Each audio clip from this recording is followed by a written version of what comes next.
We're back on ground zero. It's January 18th, 2011. And this is my last We Are Change meeting, or if you like, the meeting of the group 9/11, the accusation.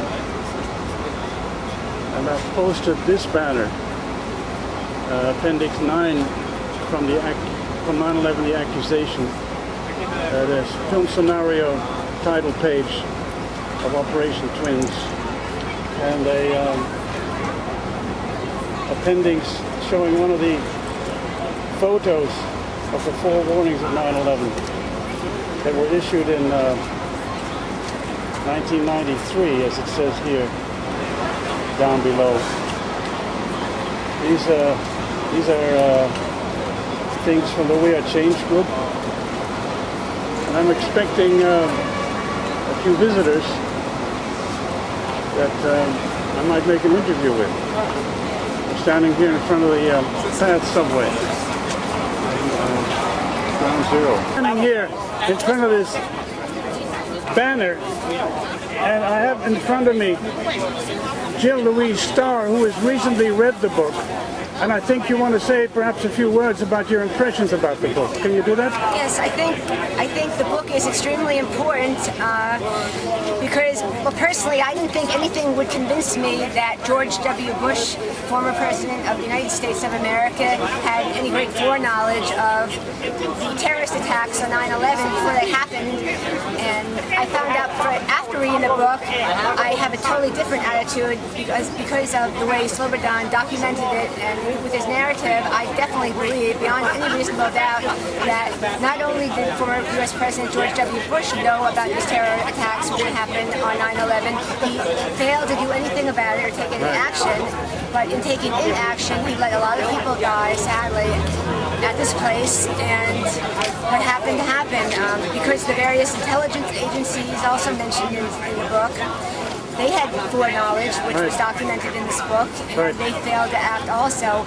Even if the American government, the Israeli government, the Dutch government had implemented something as simple as locking the cockpit, which was one of the things that was implemented post 9/11, before 9/11, that could have saved the World Trade Centers from being hit level to the ground. And I'm very disappointed in the people I just mentioned.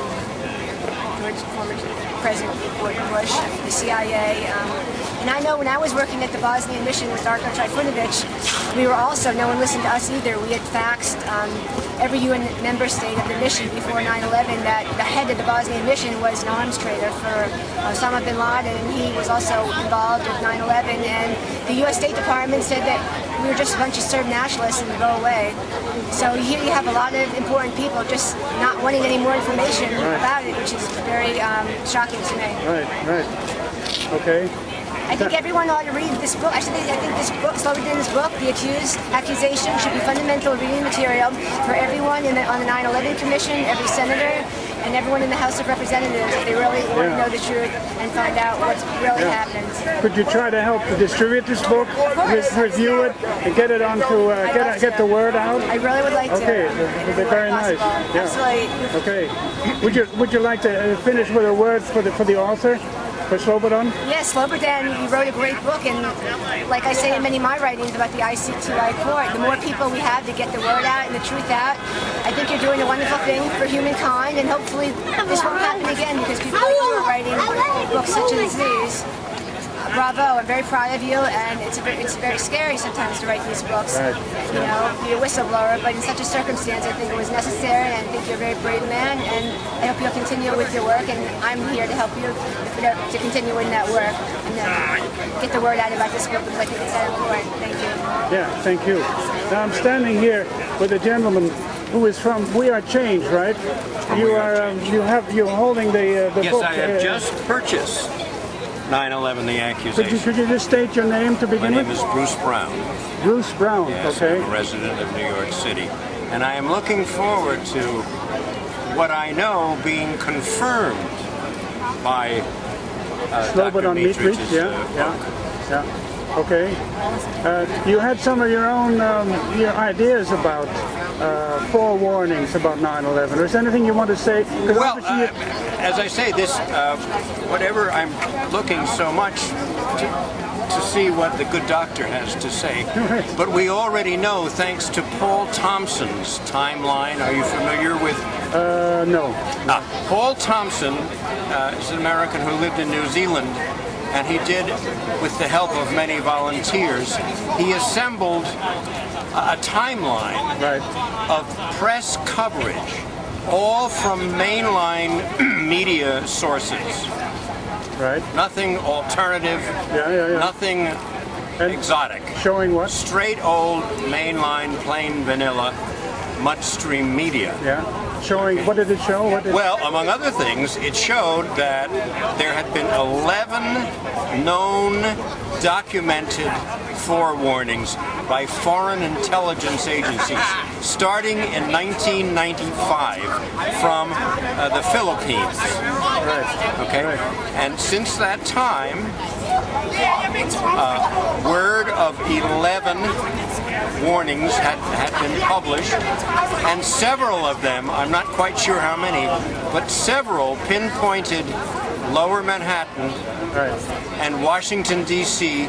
as the targets, and hijacked airliners as the weapons. So the whole game plan was known in all its glory